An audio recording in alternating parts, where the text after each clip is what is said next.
sana wanasema alichokiunganisha Mungu mwanadamu asikitenganisha. Amina. Anatoka tayari sana kuomba pardon. Amen.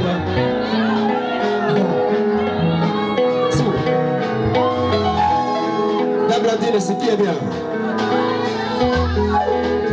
Tunakuya kama familia yako kukukosea neno moja. Sio. Tunakupa papier ministre, papier duplicateur na crayon na gomme. Ukisikia maneno kuwa tayari kuvuta, ukisikia maneno kuwa tayari kuvuta. Usitie kumoyo unabana utazeka na ngali jene dada yo. Ukisikia banasema kubel famille, ukimilie Yesu yendo mtetezi mzuri. Ukiona yana kale mkimilie huyu Yesu.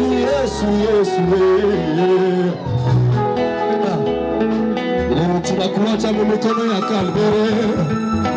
Wende ukule maisha yako mama, wende ujenge upate mapasa batoto. Wende ujenge upate batoto bana mke bana ume. Mekunda barefu mabangu sana kwetu. Wenda vikelekele. Ezali maana ya nani? Ezali maana ya nani?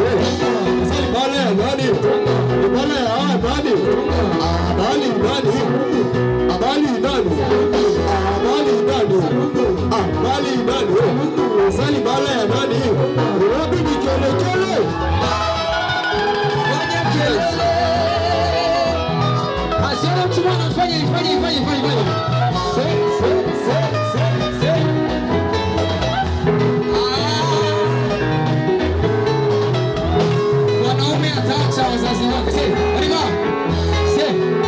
Mwanaume atacha baba yake, mwanaume atacha baba yake na mama yake,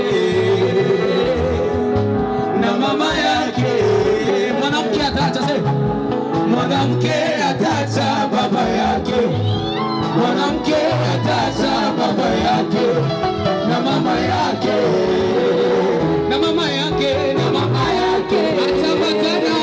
ataambatana na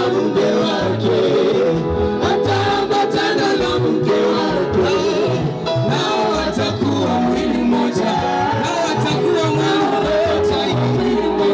ataambatana na mke wake, nao watakuwa mwili mmoja. Alors c'est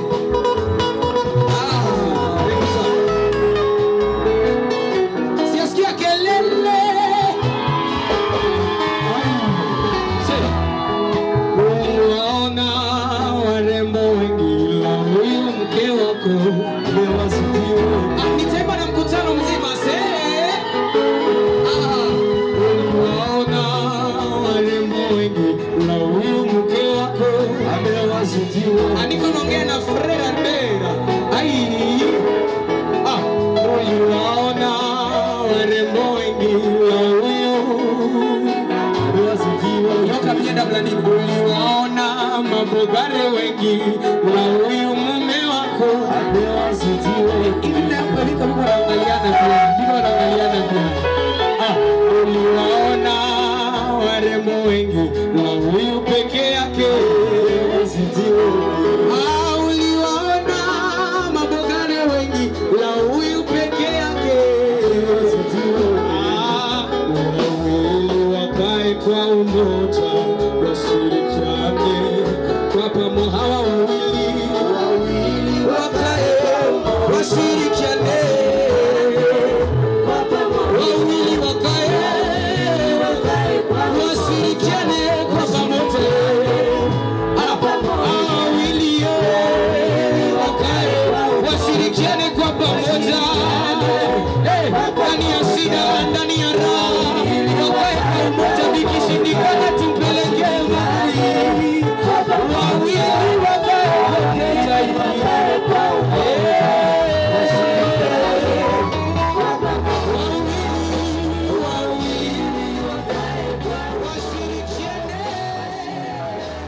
Nene yaliyo yako na yapende ndani mwetu katika jina la Yesu. Amen. Jina la Bwana libarikiwe. Bwana Yesu asifiwe. Okay, tubaki sasa kimya tusikie neno la Mungu. Kwa hiyo tunakaribisha mtumishi wa Mungu Pastor Willy ndio atatupatia neno la Mungu. Tutashangilia kwa ajili ya neno la Mungu sote. Karibu na sana sogea, tunakuwa wima sote kwa kuheshimu neno la Mungu.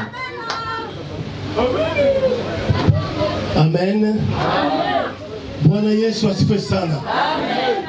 Kwa hiyo tutakwenda mara moja kwa neno la Mungu.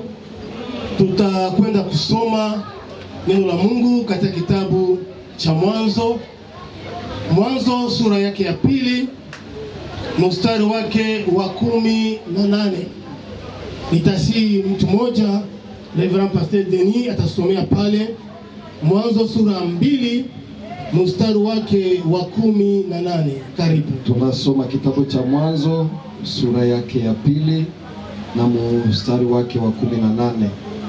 Bwana Mungu akasema, si vema huyu mtu awe peke yake, nitamfanyizia msaidizi wa kufanana naye. Amen. Amen. Tutashuka tukae chini. Bwana Yesu asifiwe sana. Katika maisha mwanadamu kunakuwa sherehe 3. Sherehe ya kwanza ni wakati mwanadamu anapozaliwa, na sherehe ya pili ni wakati mwanadamu anakwenda kufunga pingu za maisha. Amen. Na sherehe ya 3 ni wakati mwanadamu anahama nafasi hii na anakwenda kupumzika. Na asubuhi ya leo ni asubuhi nzuri ambao Mungu amepanga kwa ajili ya sherehe hii, ambao vijana wetu wanakwenda kutukusanyisha mahali hapa. Jina la Bwana libarikiwe. Najua kwamba tuko hapa ni kwa ajili ya kijana Albert pamoja na msichana Brandine. Ndio umetufanya tukue hapa. Amen. Tumesikia andiko nzuri ambapo tumesomewa asubuhi ya leo, lakini kabla hatujaingia katika somo letu la asubuhi ya leo, nimetaka uelewe ndoa ni nini. Amen. Ndoa ni muungano wa watu wawili wenye hisia tofauti. Amen. Muungano wa watu wawili wenye hisia tofauti, ambaye Mungu mwenyewe ndiye mwanzilishaji. Amen. Muungano wa watu wawili wenye jinsia ama wako sex opposite, na Mungu peke yake ndiye ameanzisha hiyo ndoa. Amen. Leo tunaona mambo mengine tofauti na ndoa. Unakutana mume na mume, wanaume wawili wanaungana. Hiyo sio ndoa. Ni vitu vingine ambavyo vinafanana lakini si ndoa. Ni muungano. Ndoa halisi ni muungano wa watu wawili wenye jinsia tofauti. Amen. Amen. Na Mungu mwenyewe ndiye ameanzisha mpango huo. Na utajua kwamba wakati Mungu alianzisha mpango huo, na Mungu akaleta sheria katika hiyo ndoa.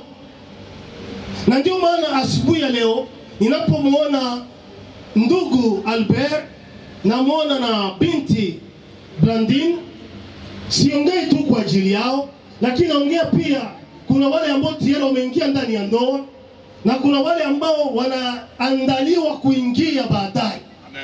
Utajua kwamba unapoingia katika hali ya ndoa, ndoa si jambo ya watoto wadogo. Ndoa ni jambo ya watu wenye kukomaa. Ni watu ambao wanajua, sio vitu vya kubunibuni. Haleluya. Kwa sababu ni jambo ambalo Mungu ameanzisha peke yake. Haleluya. Leo kama unaona ndoa nyingi zinaharibika, ni kwa sababu watu wameingia ndani ya ndoa bila kujua ndoa ni nini, na wakujua ni nani ameanzisha ndoa. Jina la Bwana libarikiwe. Utajua unapoingia katika hii institution mission ya Mungu ama hii ndoa, lazima ujifunze kushika sheria ambazo Mungu ameiweka ndani. Jina la Bwana libarikiwe. Ni hapo tumesoma katika kitabu cha Mwanzo sura 2 mstari wa 18. Inasema Bwana Mungu akasema, si vema huyu mtu awe peke yake, nitamfanyizia msaidizi wa kufanana naye. Utajua wakati Mungu aliumba kila kitu. Akaumba manyama, akaumba mandege, akaumba vitu vyote. Lakini Adamu katika shamba la Edeni alikuwa peke yake. Hapakuwa mtu wa kumfanana naye. Na utajua wakati Mungu alikuwa naumba, alikuwa anafanya vema. Najua Albert ni professor. Anajua wakati mwanafunzi anafanya vizuri wanatia okay. Na wakati mwanafunzi ametumika vibaya wanafanya fo. Sasa wakati Mungu alikuwa alikuwa anaumba kila kitu, anasema sawa, ni vema. Lakini wakati alipomtengeneza mwanadamu, anamtia Adamu kwenye shamba la Edeni, anamtengeneza na udongo, anampulizia pumzi. Adamu alikuwa peke yake na Mungu. Ni hapo Mungu amesema si vema. Mungu akaona kama hapa vitu vinaenda mubaya. Jina la Bwana libarikiwe. Mungu aliona kama Albert hawezi bakia peke yake. Jina la Bwana libarikiwe. Na ndio maana nataka niambie vijana wako hapa, wasichana wako hapa, hapana kuwa haraka. Mungu alipokuumba aliweka mtu ambaye atakuwa msaidizi wako. Lazima uende taratibu. Kuna yule ambaye Mungu amekutengenezea, kwa sababu Mungu alisema si vema huyu hawe peke yake.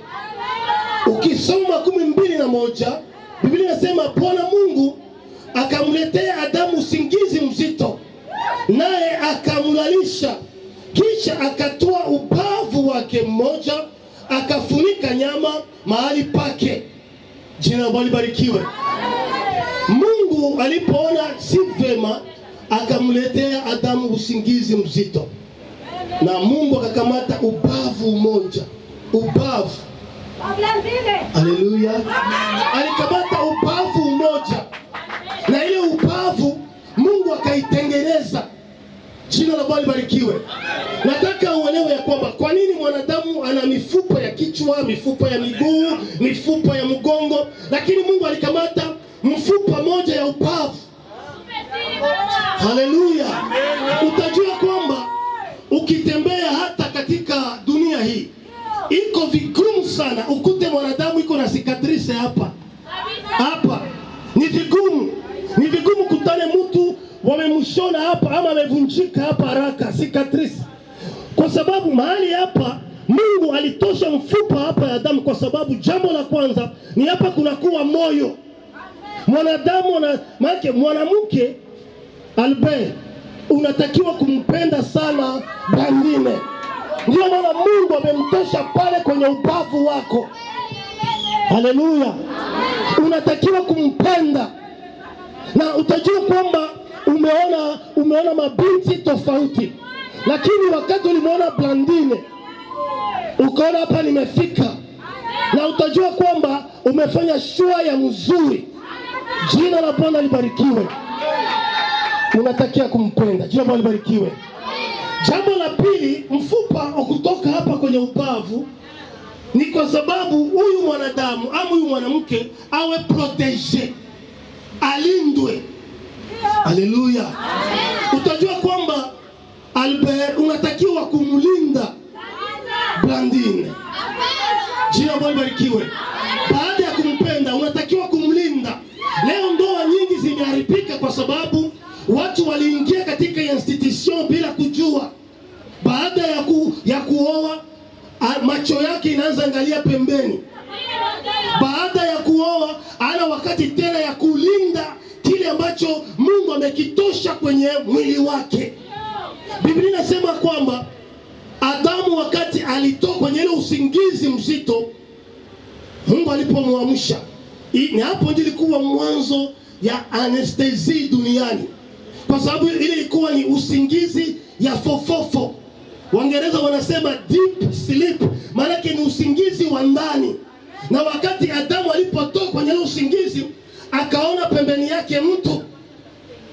Mungu akumwambia kama huyu ni mwanamke, lakini Adamu yeye peke alipoona akasema, huyu ni nyama katika nyama yangu na mfupa katika mfupa wangu, huyu ataitwa mwanamke. Jina la Bwana libarikiwe. Utajua kwamba tayari Mungu amekutengenezea mtu mpya, ndugu Albert. Tayari mfupa katika mfupa wako, nyama katika nyama yako, si mwingine ni Blandine. Jina la Bwana libarikiwe. Unatakiwa kumlinda, unatakiwa kumpenda. Jina la Bwana libarikiwe. Amen. Utajua kwamba Mungu ni mzuri sana, na kama Mungu anatupenda katika hii ndoa, utajua kwamba sheria ambazo Mungu ameziweka ni lazima iishi kulingana na mapenzi ya Mungu. Unapoingia katika hii affaire ya ndoa, lazima ujue ndoa ni vizuri kuishi ndani kulingana na mapenzi ya Mungu.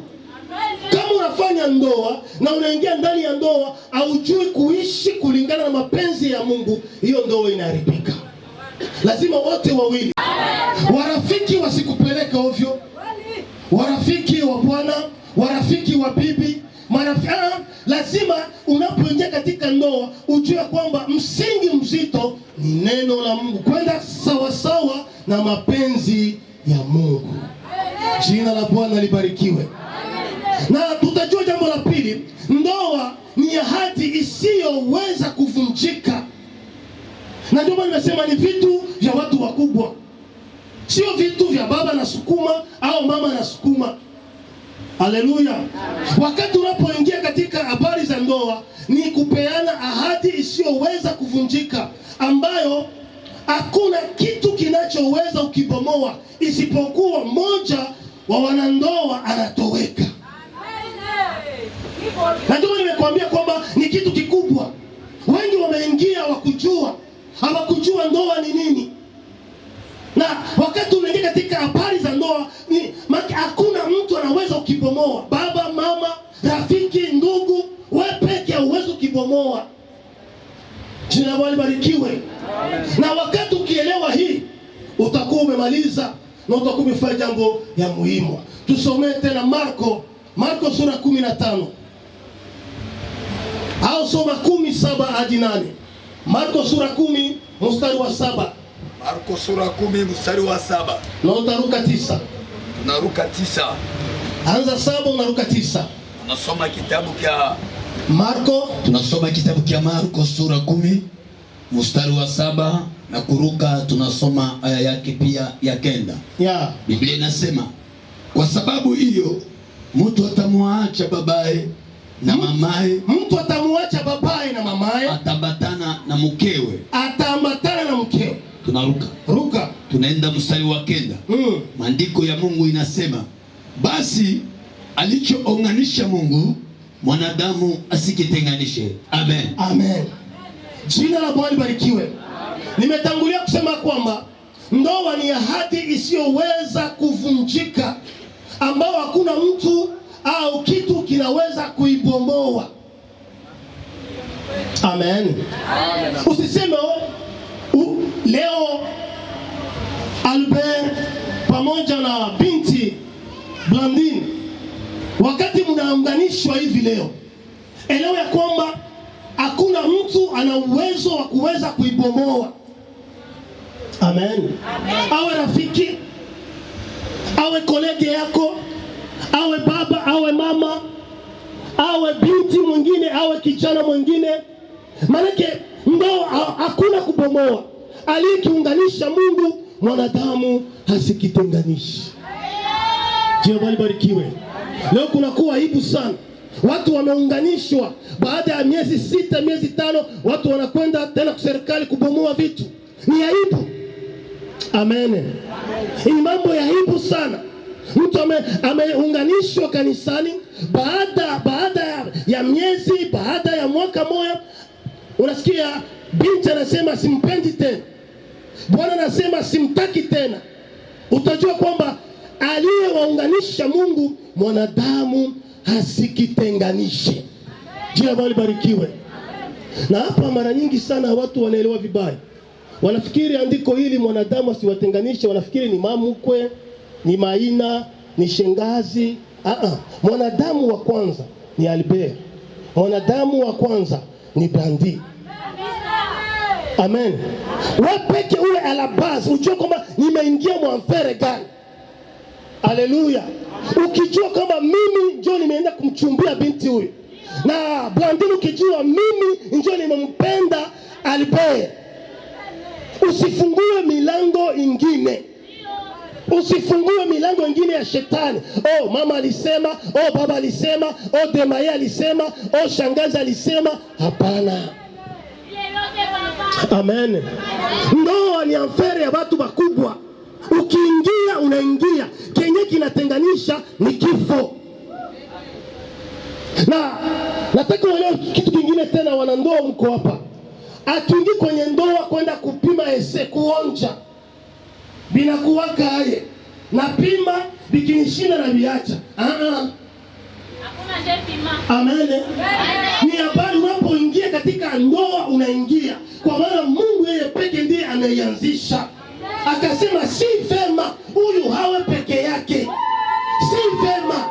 Kwa hiyo wakati unafanya unapomoa, ile kwamba kila kitu kinakwenda vibaya. Jina la Bwana libarikiwe. Nataka nimwambie Albert asubuhi ya leo, umepata kitu kizuri. Umepata kitu kizuri. Jina la Bwana libarikiwe. Biblia katika kitabu cha Methali ya Sulemani sura 18:12. Acha msomaji anakuwa haraka some pale. Tusikie na unasema nini? Methali 18:22. Methali 18:22. Nasoma kitabu cha Methali sura 18 haya yake ya 22. Maandiko yangu inasema hivi: apataye mke apata kitu chema, naye ajipatia kibali kwa Bwana. Amen. Amen. Amen. Apataye mke amepata kitu chema, naye amejipatia kibali kwa Bwana. Na ndio maana ndugu Albert, utajua kwamba kwa vitu vyote umewahi kuona, umewahi kupata hapa duniani, mwanamke ambaye umempata siku ya leo umepata kitu chema, kwa sababu ni kitu chema. Nilitaka niulize tu papa, eske mumeruhusu, mumefurahia harusi hii ya kijana wetu Albert ili iweze kufanyika? Umekubali? Tumekubali. Asante sana. Amen. Ampiga hata mikono.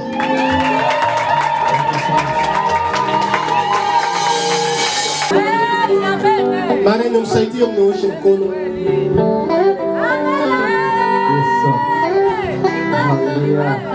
Karibu. Yesu.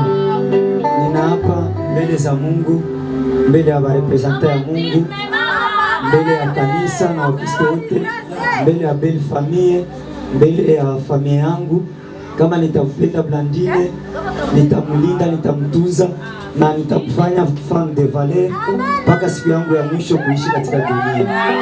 Amen.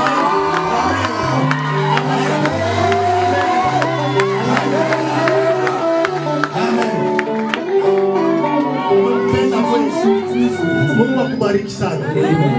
Umesikia? Amen. Femme de valeur ametoka hapa kwenye bafu. Amen. Pare msaidie mkono.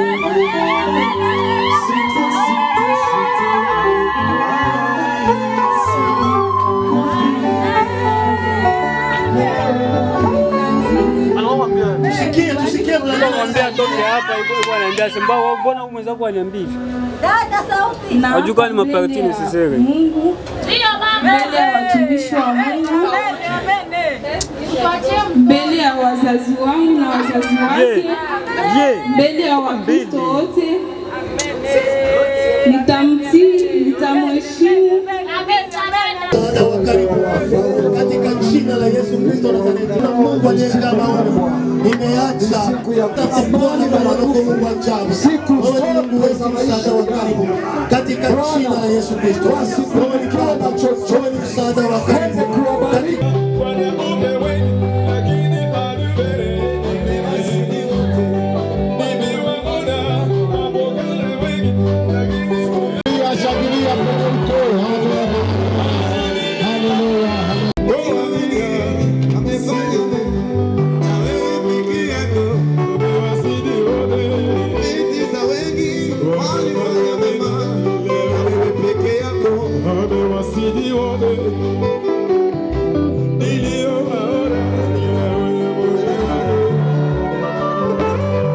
katika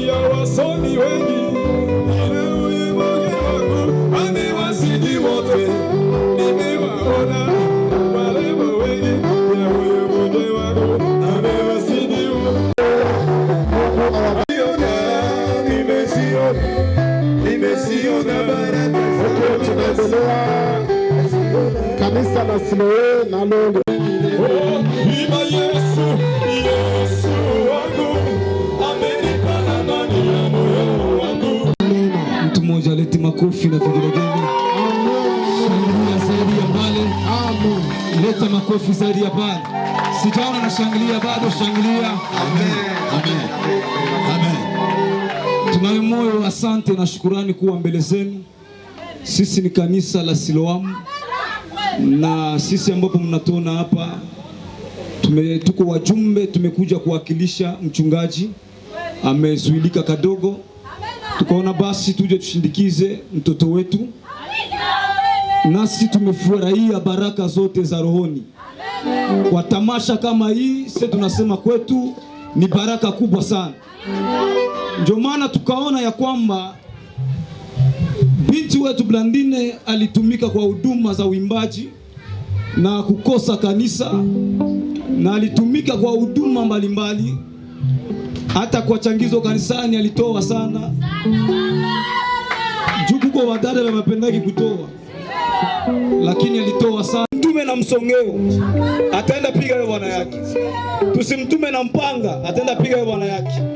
Lakini nikapenda sana kwa ile kitabu ya Yoshua, kama vile wametangulia kusoma, aseme na maneno haya yasiondoke kinywani mwako, uyatafakari usiku kama mchana.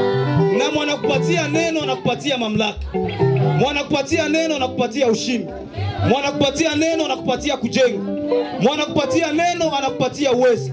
Sisi kanisa tukaona ya kwamba tuwapatie neno. Papa mwinjilisti na mama mwinjilisti sasa hivi wameingia mshamba ya Bwana kwa kuhudumia, tukaona tuwapatie neno la Mungu.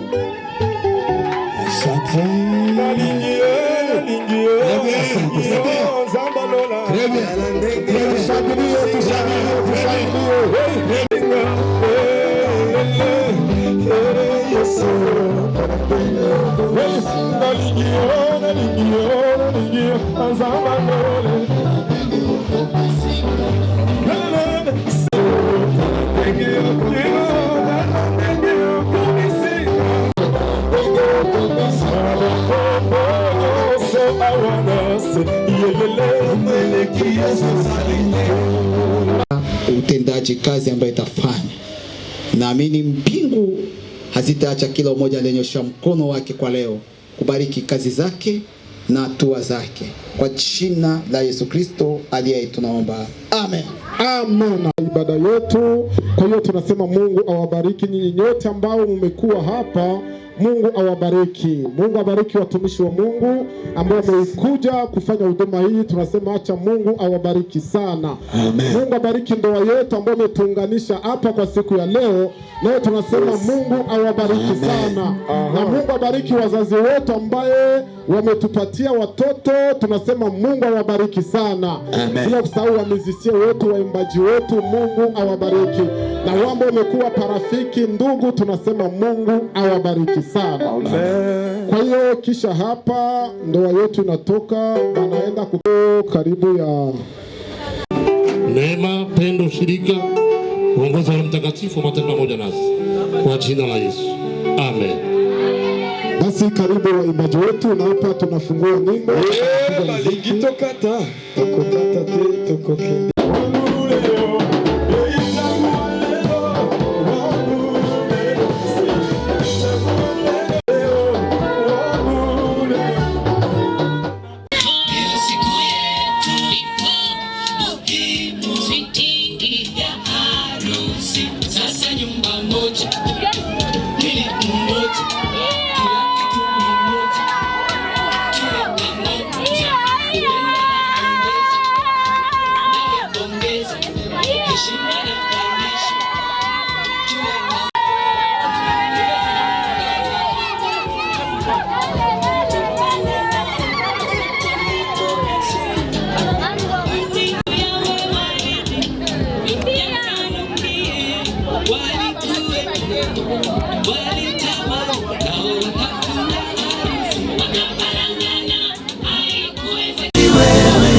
Nakupenda wali wewe, lolo sweetie wewe.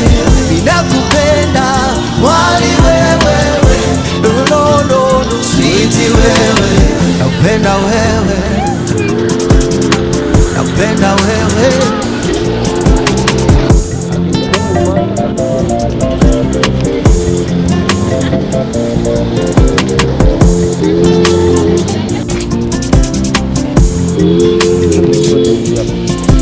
Usiku wa leo umebarikiwa, mwana mwali umebarikiwa, marafiki wamebarikiwa,